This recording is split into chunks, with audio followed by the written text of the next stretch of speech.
Hello learners, तो आज हम डिस्कस करने वाले हैं सजीव विशेषता एवं आवास चैप्टर 9 सिक्स क्लास का। इसमें हम मेन पॉइंट से डिस्कस करेंगे ताकि आपका पूरा चैप्टर पढ़ने का टाइम सेव हो सके। तो सबसे पहले हम एक पहला मेन पॉइंट क्या देखते हैं कि हम इसमें देखने वाले हैं 9.2 में आवास और अनुकूलन, मतलब आवास क्या होता है और अनुकूलन क्या होता है। तो सबसे पहले मेन पॉइंट आता है कि समुद्र में जंतु तथा पौधे लवणीय जल में रहते हैं तथा श्वसन के लिए जल में विलेय वायु का उपयोग करते हैं। मरुस्थल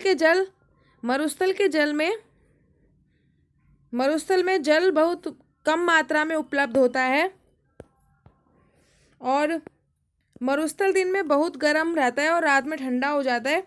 मरुस्थल में पाए जाने वाले पौधे एवं जंतु भूमि पर रहते हैं एवं श्वसन के लिए आसपास की वायु का उपयोग करते हैं। इसमें बताया गया है कि ये सारे परिवेश हैं, जो समुद्र है, मरुस्थल है, ये सारे परिवेश हैं और वो लोग उनके बारे में बताया गया कि समुद्र के लोग कैसे ऑक्सीजन लेते हैं और मरुस्थल के लोग कैसे ऑक्सीजन लेते हैं, श्वसन सांस लेते हैं मतलब। फिर नेक्स्ट पॉइंट आता है ऊंट की शारीरिक संरचना उसे मरुस्थलीय परिस्थितियों में जीवित रखती है। मतलब कोई भी जीव जो किसी स्थान पर रहता है, वो किसी भी परिवेश में रह रहा है, तो वो उस पूरे जो भी पर्यावरण के अनुसार अपने आप को ढाल लेता है। जैसे कि मछली अपने आप को पानी में रहना सीख जाती है और वो सीख चुकी है पहले ही, उसी प्रकार ऊंट भी अपने आप को मरुस्थल में रहता है। और नेक्स्ट देखते हैं, ऊंट के बारे में बताया गया है कि ऊंट के पैर लंबे होते हैं जिससे उसका शरीर रेत की गर्मी से दूर रहता है। उनमें मूत्रोत्सर्जन की मात्रा बहुत कम होती है तथा मल शुष्क होता है। उन्हें पसीना भी नहीं आता क्योंकि शरीर में जल का ह्रास बहुत कम होता है, इसलिए जल के बिना भी वे कई दिनों तक रह सकते हैं, अनेकों दिनों तक रह सकते हैं। अब नेक्स्ट देखते हैं, अब यहाँ पे मछलियों के बारे में बताया गया है कि मछलियों की जो मछलियों का धारा रेखीय शरीर होता है, उसके बारे में तो हम पढ़ चुके हैं। तो अब और जानते हैं, उनकी आकृति उनके जल के अंदर विचरण करने में सहायता करती है। मछलियों का शरीर चिकने शल्कों से ढका हुआ होता है। ये शल्क मछली को सुरक्षा तो प्रदान करते ही हैं, साथ ही उन्हें जल में सुगम गति भी प्राप्त करवाते हैं, जिससे वो जल में आसानी से तैर सकती हैं। और फिर मछली के गिल होते हैं जो उसको जल में सांस लेने में सहायता करते हैं।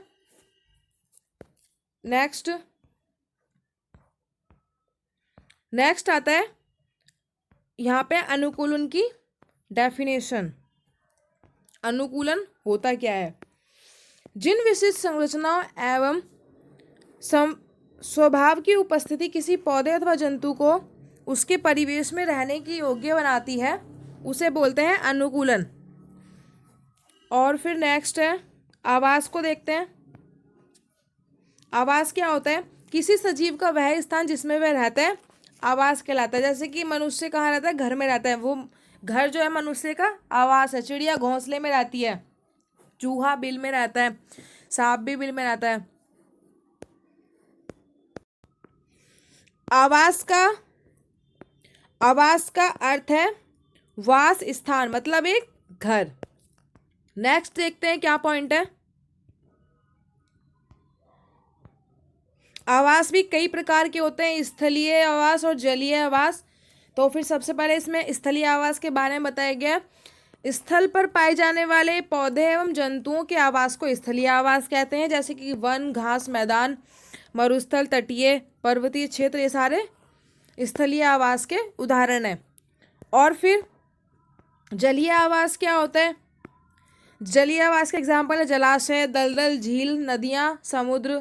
जैसे पौधे एवं जंतु जल में रहते हैं, उनका वो होता है जलीय आवास। और फिर बाद में बताया गया है कि जैव घटक क्या होते हैं। जैव घटक किसी आवास में पाए जाने वाले सभी जीव जैसे कि पौधे एवं जंतु उसके जैव घटक हैं। चट्टान, मिट्टी, वायु एवं जल जैसी अनेक निर्जीव वस्तुएं आवास की अजैव घटक हैं। तो जैव जो जीवित है, मतलब ये भी कर सकते हैं कि जो जीवित होती हैं और ये जीवित नहीं होती, तो ये अजैव घटक हो गई। नेक्स्ट पॉइंट देखते हैं क्या बताया गया है।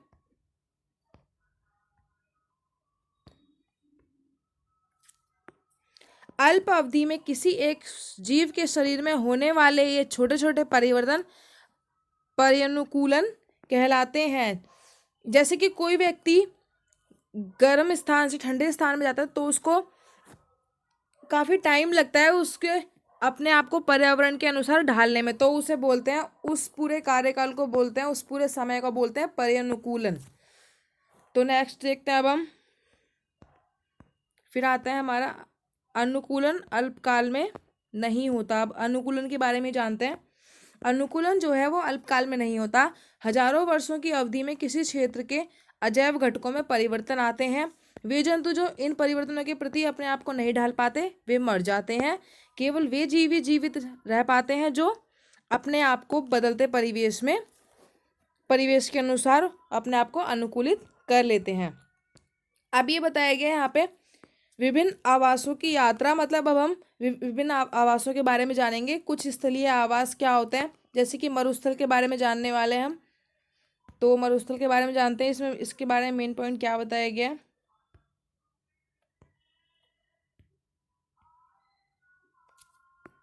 मरुस्थल में रहने वाले चूहे एवं सांप के ऊंट की भांति पैर लंबे नहीं हैं होते। दिन की तेज गर्मी में बचने के लिए वे भूमि के अंदर ही रहते हैं और फिर रात्रि को बाहर निकलते हैं और अपना खाना ढूंढते हैं, जिनके पैर ऊंचे ऊंचे नहीं होते ऊंट की तरह। और फिर देखते हैं आगे, फिर से मरुस्थल के बारे में ही बताया गया है।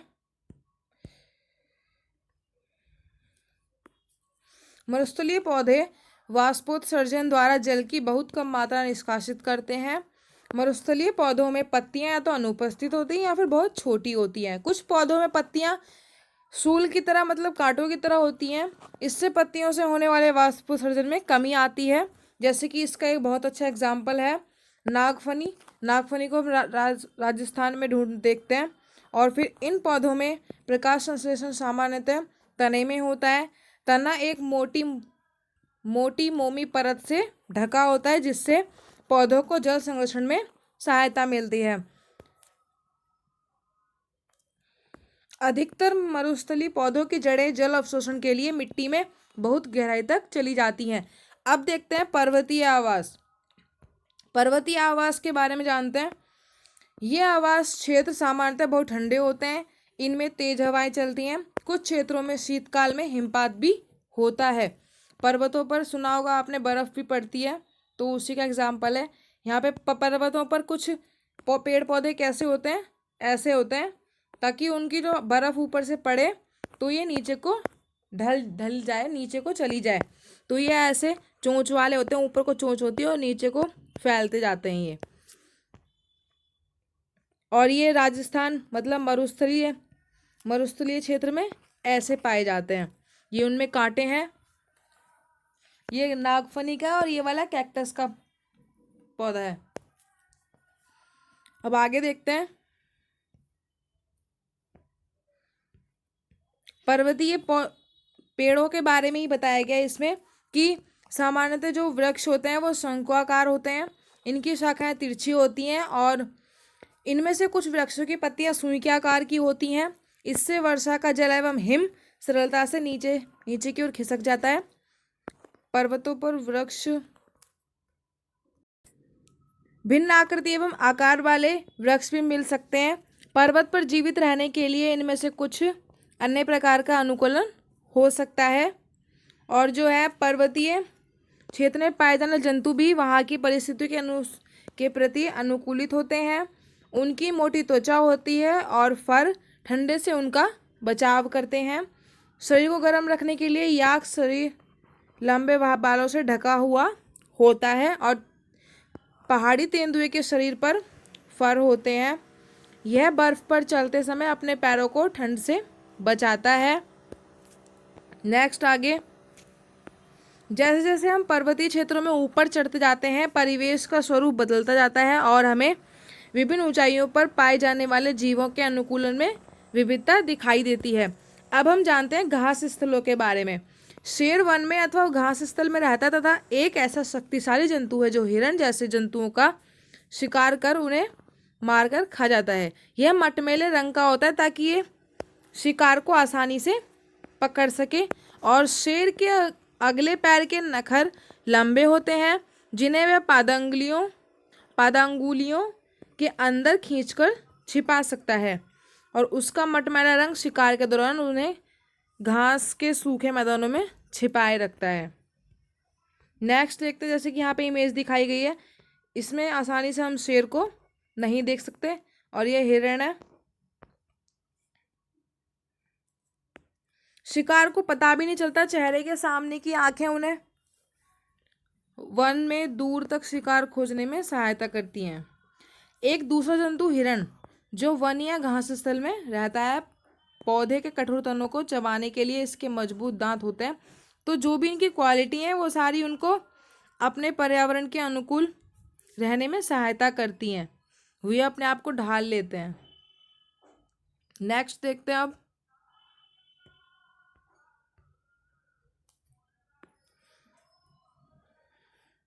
अब आते हैं कुछ जलीय आवास, जैसे कि समुद्र के बारे में जानते हैं। समुद्र में रहने के लिए मछली के अनुकूलन के विषय में हम चर्चा कर चुके हैं। हमारे बहुत से समुद्री जंतुओं का शरीर भी धारा रेखीय होता है जिससे वह जल में सुगमता से चल सकते हैं, जैसे कि स्क्विड और ऑक्टोपस, ये इसके एग्जाम्पल है। और कुछ समुद्री जंतुओं का शरीर आमतौर पर धारा रेखीय नहीं होता। वे समुद्र की गहराई में तलहटी में रहते हैं तथा अपनी ओर आने वाले शिकार को पकड़ते हैं। जब वे जल में चलते हैं तो अपने शरीर को धारा रेखीय बना लेते हैं। जल में श्वास लेने के लिए इनमें गिल होते हैं। गिल उनको जल में से वो ऑक्सीजन लेने में सहायता करता है। डॉल्फिन और व्हेल जैसे कुछ जंतुओं में गिल नहीं होते तो ये सतह पर आके पानी से बाहर निकल के सांस लेती हैं, इसीलिए। और फिर तालाब एवं झील के बारे में जानते हैं। इनमें भी कुछ कुछ पौधे पाए जाते हैं और कुछ जंतु भी पाए जाते हैं। नेक्स्ट आगे, ये यहाँ पे जलीय पौधों के बारे में बताया गया है। कुछ पौधों की जड़ें जलाशय की तलहटी की मिट्टी में स्थिर रहती हैं। स्थलीय पौधों में जड़ मिट्टी से जल एवं खनिज पोषकों के अवशोषण का कार्य करती हैं। इन पौधों का तना लंबा, खोखला एवं हल्का होता है ताकि वो पानी के बहाव से टूटे ना, इसीलिए वो हल्का ज़्यादा कठोर नहीं होते। और मेंढक आमतौर पर तालाब में पाए जाने वाला एक जंतु है। यह तालाब के जल एवं स्थल दोनों पर रह सकता है। इसके पश्चपाद लंबे एवं मजबूत होते हैं जो उन्हें छलांग लगाने एवं शिकार करने में सहायता करते हैं। और जो उसके पैर जो उसके होते हैं वो जाल युक्त होते हैं जिससे कि वो पानी में तैर भी सकता है।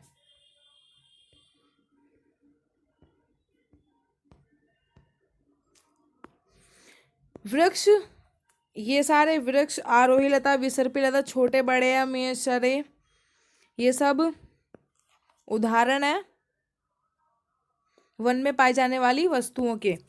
जो भी चीज़ें पाई जाती हैं वन में, जीव जो भी पाए जाते हैं वो सारे ये हैं। और फिर नेक्स्ट देखते हैं,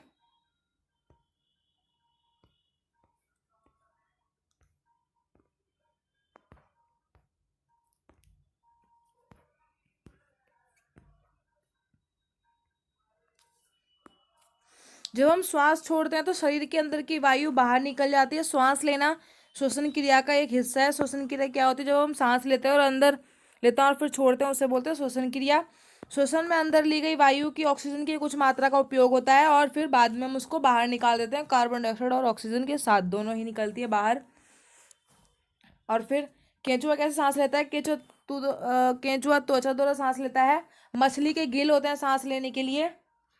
गिल जो होते हैं वो उसको पानी में घुली हुई ऑक्सीजन को ग्रहण करने में सहायता करते हैं। और पत्तियों में सूक्ष्म रंध्रों द्वारा वायु अंदर ली जाती है ताकि वो सांस ले सकें। श्वसन क्रिया सजीवों में ही होती है, निर्जीवों में नहीं होती। ये सबसे बड़ा मेन पॉइंट है। पौधे भी सांस लेते हैं। और आगे देखते हैं। प्रिय व्यंजन तेज प्रकाश एवं कांटा उपरोक्त स्थितियों में आपके बाह्य वातावरण में होने वाले परिवर्तनों के कुछ उदाहरण हैं। और वातावरण में होने वाले इन परिवर्तनों को उद्दीपन कहते हैं। मतलब हम धूप, कांटा, अगर हमें कोई चोट लग जाती है तो हम उसके प्रति कोई ना कोई प्रतिक्रिया करते हैं, उसे बोलते हैं उद्दीपन। जैसे कि इसका एक एग्जाम्पल हम ये ले सकते हैं कि छुई के पौधे को जब हम छूते हैं तो उसकी पत्तियां अचानक से मुरझा जाती हैं, सिकुड़ जाती हैं, तो उसे बोलते हैं उद्दीपन के प्रति अनुक्रिया के कुछ उदाहरण ले सकते हैं इसका। और सजीवों में उत्सर्जन होता है। सजीवों की एक और क्वालिटी कि वो भोजन भी करते हैं और हमारे शरीर में कुछ अपशिष्ट पदार्थ उत्पन्न होते हैं। सजीवों द्वारा इन अपशिष्ट पदार्थों के निष्कासन के प्रक्रम को उत्सर्जन कहते हैं। और फिर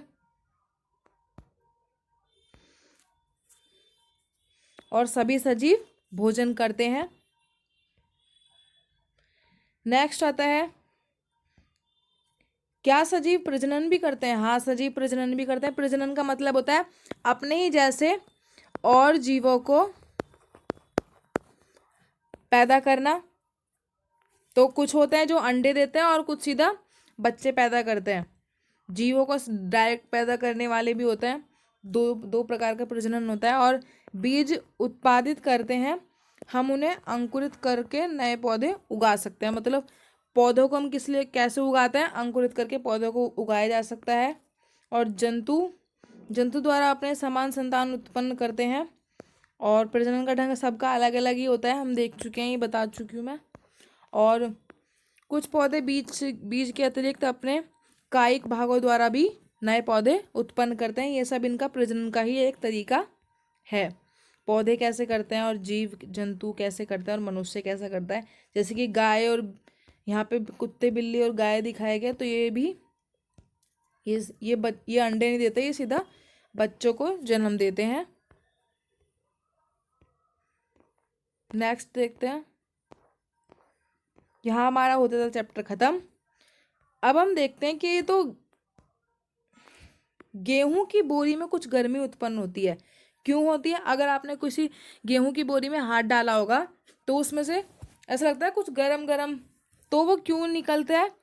क्योंकि वो जो बीज होते हैं वो श्वसन कर रहे होते हैं, मतलब सांस ले रहे होते हैं। तो आज हमने जाना अनुकूलन क्या होता है, जलीय आवास क्या होता है, जैव घटक क्या होते हैं, उत्सर्जन क्या होता है, वृद्धि क्या होती है, आवास, सजीव, प्रजनन, श्वसन और उद्दीपन। वीडियो अच्छी लगी लाइक करें, अपने दोस्तों के साथ भी शेयर करें। Thank you.